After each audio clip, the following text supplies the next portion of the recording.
ഈ പോലീസുകാർക്കും നായ്ക്കൾക്കും അല്ലാതെ ചേട്ടൻ വേറെ ആർക്കൊക്കെ ട്രെയിനിങ് കൊടുത്തിട്ടുണ്ട്? അയ്യോ, അതൊക്കെ ഇപ്പൊ എങ്ങനെ ഓർത്തിരിക്കാനാ? ഒരുപാട് എണ്ണത്തിനെ പരിശീലിപ്പിച്ച് അയച്ചു. രാജീവ് വധക്കേസിലെ ശിവരസൻ എന്റെ അടുത്ത് പരിശീലനത്തിന് വന്നതാ. ദൈവാധീനം കൊണ്ട് അന്ന് ഞാൻ ശബരിമലയിൽ കട നടത്തുകയായിരുന്നു. അതുകൊണ്ട് നടന്നില്ല. കടയോ? കടയല്ല, കളരി. ഇപ്പോഴത്തെ SI-മാരെയും സർക്കിൾമാരെയും എന്തിനധികം IG വരെ പരിശീലിപ്പിച്ച് ഇദ്ദേഹം അല്ലടാ.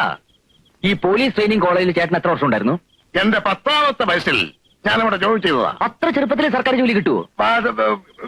എന്റെ അച്ഛൻ പോലീസ് ട്രെയിനിങ് കോളേജിൽ കാന്റീനിലെ ഒരു ജീവനക്കാരനായിരുന്നു. അച്ഛനെ കാണാനും രുചിയുള്ള ആഹാരം കഴിക്കാനും വേണ്ടി ഞാനിന്ന് അവിടെ പോവും.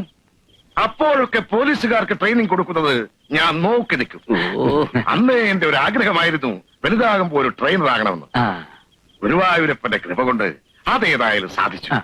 പക്ഷേ ഒരു ദോഷം പറ്റി. കാന്റീനിലെ ആഹാരം സ്ഥിരമായി കഴിച്ച് ഭക്ഷണത്തിനുള്ള താല്പര്യം അങ്ങ് പോയി.